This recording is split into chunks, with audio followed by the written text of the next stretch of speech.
नमस्कार मैत्रिणींनो, मी भारती देशमुख स्वागत करीत आहे आपल्या सर्वांचं भारतीज रेसिपी कॉर्नरमध्ये।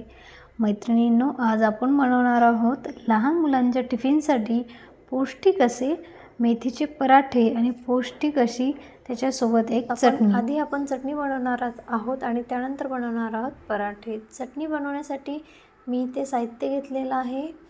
यामध्ये शेंगदाणे घेतलेले आहेत मी एक छोटी वाटी, ते मी 2-3 तास पाण्यामध्ये भिजवून घेतलेले आहेत आणि त्यामध्ये मी 2-4 बदामसुद्धा टाकलेले आहे, जेणेकरून आपली ही चटणी पौष्टिक अशी बनेल। आणि इथे घेतली आहे मी कोथिंबीर, ओलं खोबरं, काही लसूणच्या पाकळ्या आणि हिरव्या मिरच्या।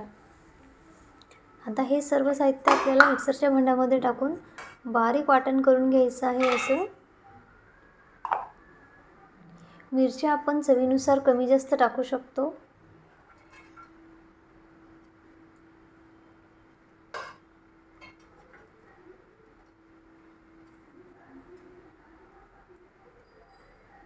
हे सर्व मिश्रण बारीक करत असताना आपल्याला याच्यामध्ये थोडंसं पाणी टाकावं लागणार आहे। पाणी टाकून आपल्याला ह्याची छान अशी पेस्ट तयार करून घ्यायची आहे।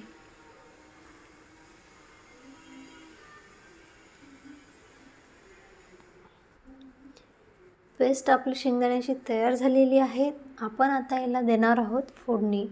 आधी मी वाटीमध्ये काढून घेते। कढईमध्ये मी एक मोठा चमचा तेल टाकलेला आहे आणि 1 चमचा मोहरी टाकलेली आहे। मोहरी छान तडतडू द्यायची आहे आपल्याला तेलामध्ये। मोहरी छान फुललेली आहे। आता 1 चम्मच मी याच्यामध्ये जिरं टाकणार आहे आणि आपली शेंगदाण्याची पेस्ट। शेंगदाण्याच्या पेस्टला छान 2 मिनिट भाजून घ्यायचं आहे आपल्याला।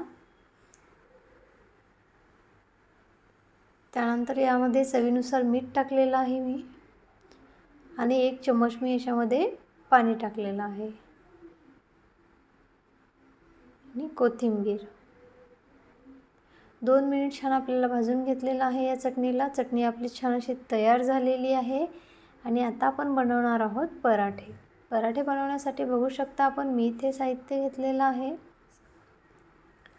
पराठे बनवण्यासाठी मी इथे एक मेथीची जुडी छान धुवून बारीक चिरून घेतलेली आहे। त्यानंतर 2 मोठे कांदे मी इथे कापून घेतलेले आहे बारीक।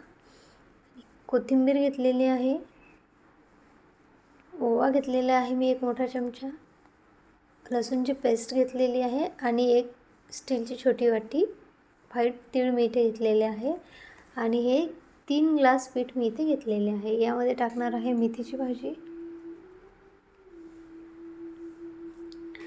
त्यानंतर मी याच्यामध्ये टाकणार आहे बारीक चिरलेला कांदा, कोथिंबीर, व्हाईट तीळ, त्यानंतर लसूणची पेस्ट आणि हा ओवा मी हातावर क्रश करून याच्यामध्ये टाकणार आहे।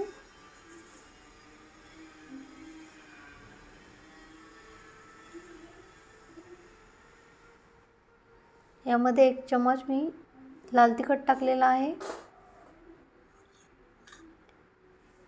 1.5 चमचा हळदी पावडर टाकलेला आहे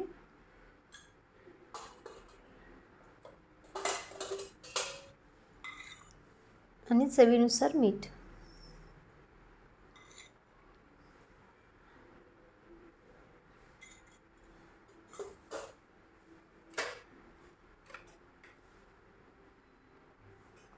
हे मिश्रण छान आपल्याला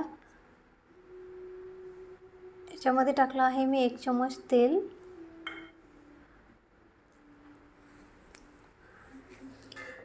हे मिश्रण छान आपल्याला एकत्र करायचं आहे आणि याचा घट्ट असं पीठ भिजवून घ्यायचं आहे।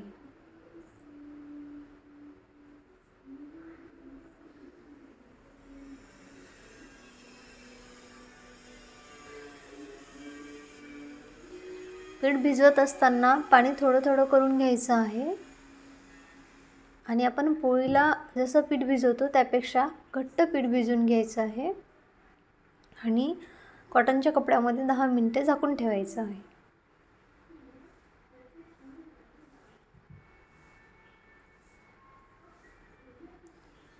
पीठ भिजवत असताना एकदम पाणी त्याच्यामध्ये टाकायचं नाही आहे, जसं लागेल असं पाणी त्याच्यामध्ये टाकायचं आहे आणि घट्ट पीठ भिजून घ्यायचं आहे. मग आपलं पीठ भिजून तयार आहे. 10 मिनिट झालेले आहे. त्याला तेल लावून घेतलेलं आहे मी आणि आता आपण बनवणार आहोत पराठा. सुरुवातीला पोळपाटाला तेल लावून घ्यायचं आहे आणि नंतर त्यावर पराठा बनवायचा आहे. पराठा हलक्या हाताने आपल्याला लाटायचा आहे.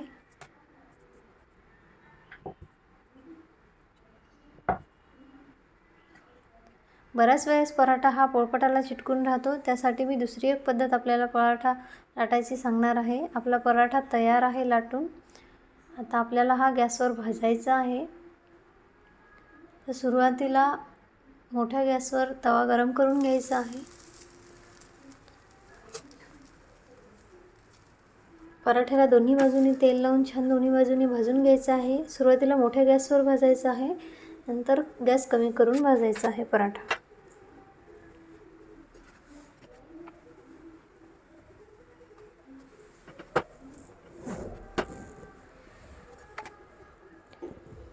पराठा लाटण्याची दुसरी पद्धत बघा. ह्यामध्ये मी कॉटनचा कपडा घेतला आहे ओला करून आणि त्यावर हा पराठा मी लाटत आहे तेल लावून.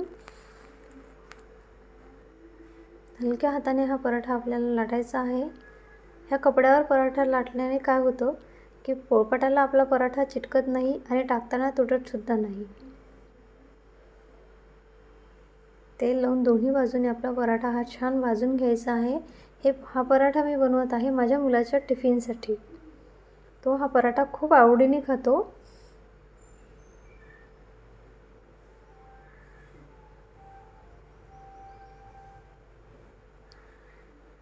दोन्ही बाजूने छान पराठा भाजून घ्यायचा आहे.